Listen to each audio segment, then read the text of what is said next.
Ketika orang sibuk membicarakan pemecatan terhadap Presiden ke-7 Republik Indonesia, Joko Widodo, dari keanggotaannya dalam Partai Demokrasi Indonesia Perjuangan, dan juga pemecatan dari Wakil Presiden Gibran Rakabuming Raka, saya justru ingin mengambil cara pandang lain yang ingin saya jadikan semacam tesis untuk kita diskusikan dalam kesempatan kali ini, yaitu sosok yang membuat kita kembali berdecak kagum pada kemampuan retorika seorang Gibran Rakabuming Raka, yang saya ingin katakan kemampuan retorikanya di atas rata-rata.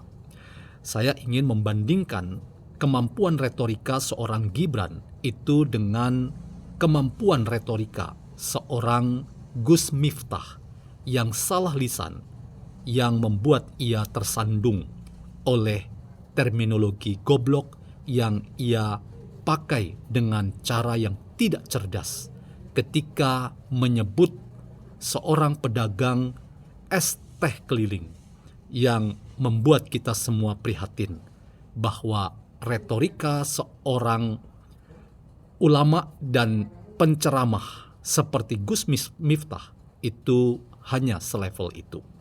Bagaimana kita mempertajam filsafat retorika dari kedua tokoh Gibran dan Gus Miftah, bahwa keduanya memperlihatkan retorika yang masing-masing kita sebut sebagai beda kelas.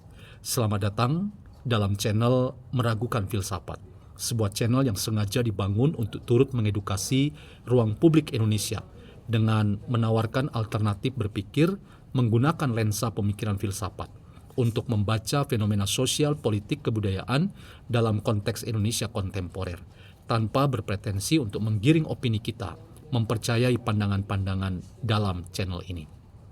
Teman-teman, kemampuan retorika itu adalah salah satu kompetensi penting dalam dunia filsafat. Retorika adalah kemampuan orang untuk mempengaruhi orang lain, sehingga orang lain memiliki kesadaran dan sekaligus keyakinan bahwa apa yang kita katakan itu dapat dipercayai.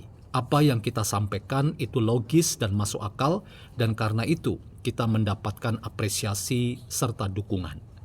Nah, ketika kita memperhadapkan kedua tokoh publik, yaitu Gibran Rakabuming Raka dan tokoh publik yang lain, Gus Miftah, maka nampaknya kedua tokoh ini memiliki kemampuan retorika yang berbeda. Saya justru ingin mengatakan bahwa seorang muda yang bernama Gibran Rakabuming Raka, yang sekarang menduduki jabatan sebagai Wakil Presiden Republik Indonesia, ternyata ia adalah tokoh yang memiliki kemampuan retorika di atas rata-rata. Setidaknya dua forum yang memperlihatkan kemampuan itu ada pada dua kata sambutan resmi kenegaraan dalam forum yang dihadiri oleh sang Wakil Presiden Gibran Rakabuming Raka. Ia dalam forum peringatan Hari Disabilitas Internasional dan juga Hari Nasional Persatuan Emirat Arab. Lagi-lagi kita hanya bisa mengatakan bahwa kok bisa orang muda yang belum berpengalaman seperti Gibran Rakabuming Raka mampu mempunyai retorika yang sungguh menyejukkan, membuat kita semua kagum dan berdecak sangat kuat terkait dengan bagaimana kita mengapresiasi seorang Gibran yang mampu tidak hanya menguasai materi yang ia siapkan, tetapi ia juga menjadi orang yang tahu apa sebetulnya yang sedang dibicarakan terkait dengan tema disabilitas dan hubungan di antara Indonesia dan Persatuan Emirat Arab.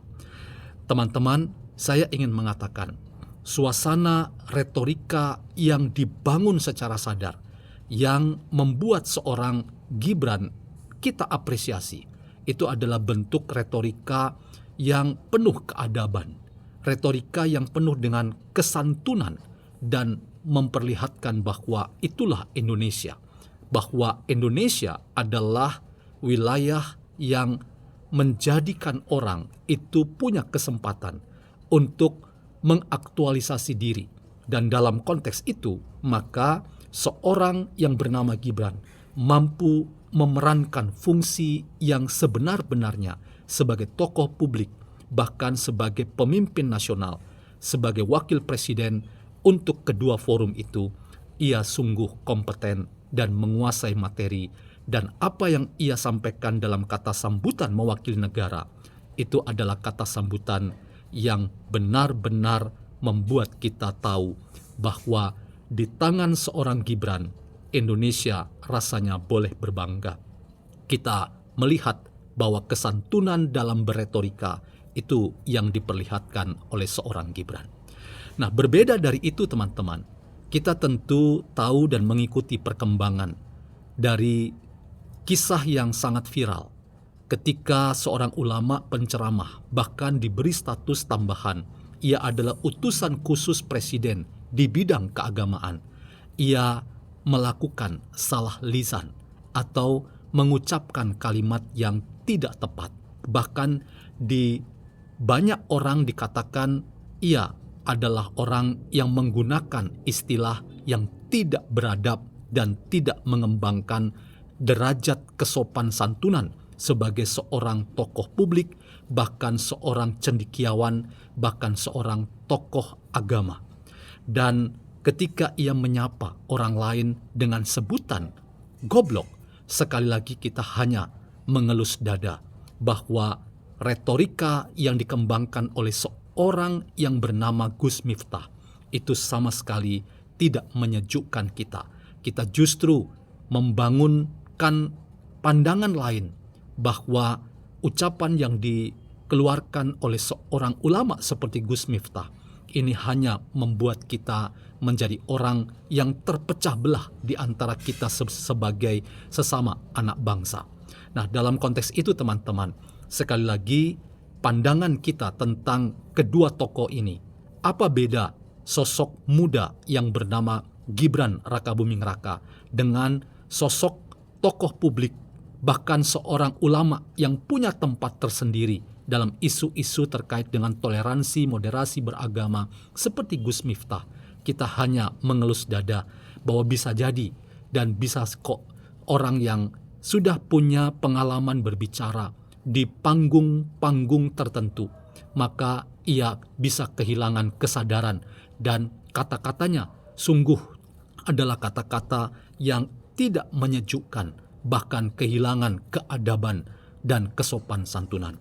Dalam konteks ini teman-teman, perbedaan retorika di antara kedua tokoh publik ini, saya ingin katakan seorang Gibran Rakabuming Raka, walaupun muda tetapi ia punya tingkat retorika yang sungguh mulia dan mewakili apa yang sering kita katakan budaya ketimuran kita, bahwa apa yang diperlihatkan lewat retorika, kata dan kalimat yang diucapkan oleh seorang Gibran itu adalah cerminan dari budaya bangsa, dan budaya bangsa yang menjunjung tinggi keadaban, sehingga kita hanya melihat bahwa lewat seorang muda yang bernama Gibran, kita melihat bahwa orang bisa mengerti bahwa Indonesia adalah Indonesia yang penuh dengan keadaban, Indonesia yang penuh dengan nilai kesopan santunan.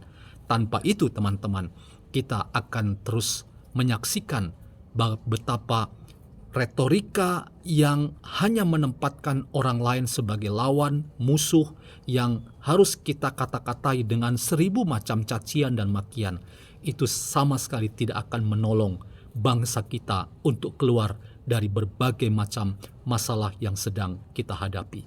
Karena itu teman-teman, mari kita tingkatkan kemampuan retorika kita. Kemampuan retorika kita itu harus berbasis pada budaya ketimuran kita yang penuh dengan keadaban, kesopan santunan, dan kita mau merayakan bahwa perbedaan itu adalah sesuatu yang niscaya, dan keniscayaan perbedaan itu harus kita maknai dengan memanusiakan orang lain. dengan memanusiakan orang lain lewat kata-kata yang kita pilih secara sadar, sehingga orang lain itu pada akhirnya kita manusiakan dengan kata-kata yang kita keluarkan.